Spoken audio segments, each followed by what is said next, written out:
Jesus, mother of Mary and Lucifer. What the hell is going on?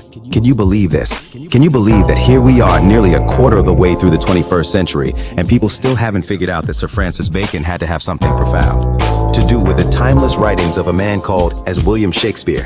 It is so silly. How can people have not figured this out yet? It's really not that difficult to determine that the greatest mind of his age just maybe had something to do with the greatest poetry and theatrical plays of all time. You think maybe Francis Bacon's essays would have gone into further detail about the initiatory value of these epic plays as to confirm that the Rosicrucians and Freemasons believed strongly in a connection between the foundation of esoteric mysticism, legal codes of Moses and Hammurabi, and many Roman lawgivers. A strong inclination to reference Seneca of ancient Rome. Do you think there's a chance that Bacon had something? Maybe a little bit of influence on these plays of a man called allegedly Shakespeare. My God, people are so idiotic these days. Now let me just mention here that my name is Trevor Honeycutt, and I'm here with you today on the best program available on the internet known as Show Fresh City. Look now, hey, let me tell you something. We don't shy away from controversial topics on this live radio show. We keep everyone in Yellow Springs informed about all the most urgent news creeping up slow on everyone from time to time. Do you think Matthew Howard Stull didn't figure out over 15 years ago that Sir Francis Bacon played a large role in the proliferation of literary works by this so-called Shakespeare bro? He knew that the spear shaker was Athena quite a long time ago. She got that helmet on in a spear to protect the city of Athens. And I'm pretty sure, this creepy-ass owl on Athena's shoulder, if I'm not mistaken. Check it out. For one thing, anyone with even 1/3 of a brain, or even just 20 or 25 brain cells firing, is not stupid enough to think that some dork with maybe a dad who was glove maker or some shit, ends up knowing all the behind the scenes info at the court of Queen Elizabeth. This was obviously not some commoner coming up with thousands of new words to convert from Latin into English. But holy cow, don't get me started. You know who is really annoying? Oh my God, I can't stand these damn Oxfordians running around like in their silly little clubs and their annoying ass Zoom calls with 50 people chiming in about the dumbest shit as pertaining to how silly the Stratfordians are. The Oxfordians spent 80% of their time saying how no one in Stratford had available to travel to Italy and whatnot. Hey, Edward de Vere did go ahead and write some poems here and there on the back of some receipt or something, and he was a bit of a pirate going here and there.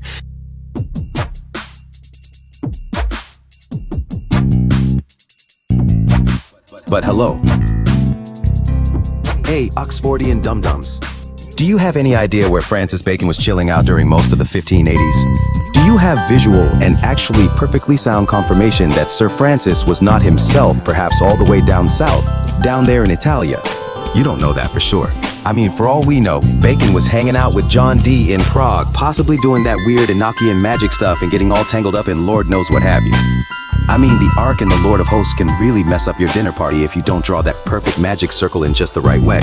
Look, I'm not saying that 100% for sure Queen Elizabeth was legit the actual mother of Francis Bacon. We don't have actual proof of that yet, I don't think. But oh my cow, what if that's why he was raised by Anne and Nicholas Bacon, because they were so high-ranking within the Elizabethan court? Now you may ask yourself, who was Francis Bacon's real father? I know, yeah baby, yeah, you feel me? It's a bold question, still not resolved by the pernicious manifestations called and known as henceforth as time. Oddly enough, it would be too much of a stretch of the imaginations to believe that, wait for it. Yep, that's right. What if Bacon's true father was none other than that dude who was always riding horses with Queen Elizabeth? I think his name was probably something like Robert Dudley. And remember how died, right. It's just so amazing. I have thought about this a lot, for sure.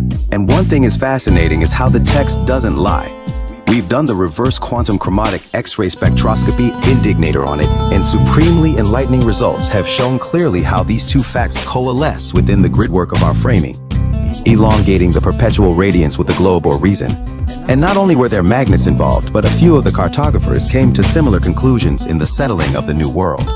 Because the Spanish Catholics were salivating just to get a chance to wipe the English or British right off the face of the Atlantic Sea without so much as even a little slight amount of hesitations.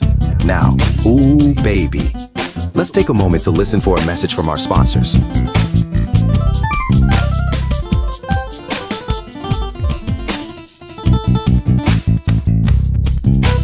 Yo, what up, y'all? Do you like soupy stew with chunks of real meat and noodle? Do you like to warm up your soups or a frappe in a microwave or either on a stove top? Well, look no further. Now you can have really warm or even hot soup out of a can, and you don't have to spend an arm or a leg to obtain it.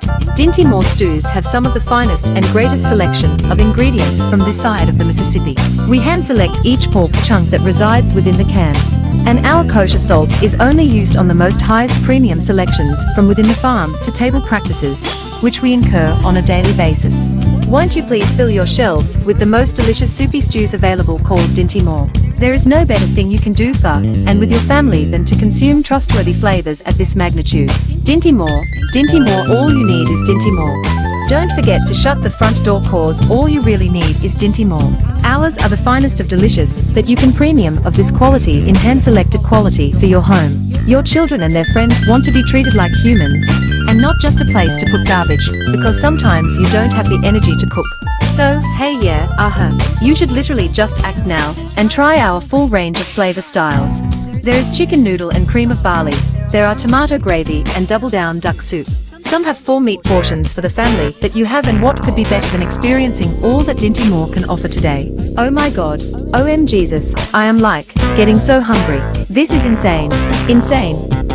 I want so much soup suddenly, for some reason, and I know just what to do.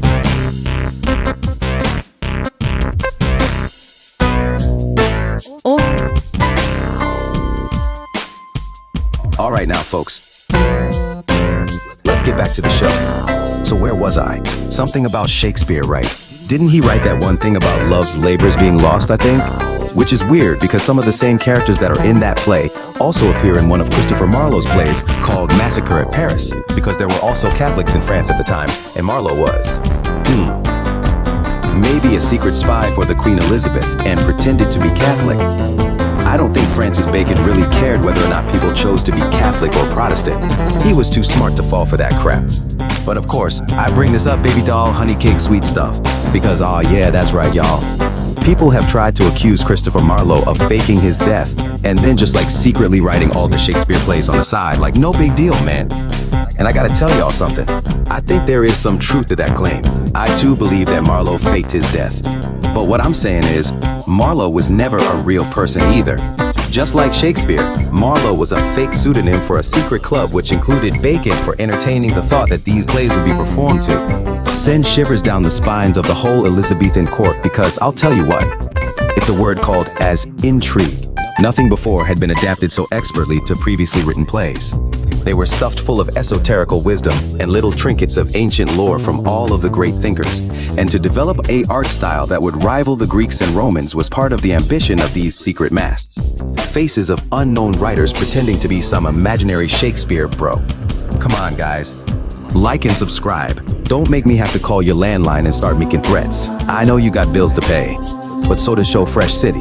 We have to rent all of this equipment and pay this rent here in Yellow Springs. It ain't easy. Plus, we haven't heard from Matthew Howard Stull in over 3 weeks, and I'm starting to get worried. Please keep listening to every and each new episode that comes out as soon as we, take it out of the oven, so to speak. Damn, I was just thinking. I didn't even know Dinty Moore soup was still around. I thought that went out of style years ago. I haven't even seen them cans in quite some time. But to be honest, I can't remember what it even tastes like. But hey, if it's one of our sponsors, then it has to have the finest consistency of flavors, and I know it is going to be on my shelves in the due course of time, without even the slightest hesitation. Maybe I'll have one of them creamy bacon and potato soups with the celery and mustard flavor pouches. Those things are literally dripping with flavor. I'm Trevor Honeycutt, and this is Show Fresh City. Check it out. It's amazing. It's exciting. Tell your friends about it. Show Fresh City. Let's go.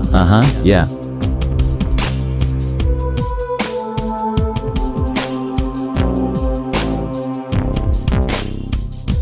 Also, we have a new merch gear table at the event. Just check it out. Get a hoodie or two. Do you like stickers? We have stickers. We have DVDs of our first known performances from 2007, and lots of other great merchandise if you're into that kind of thing.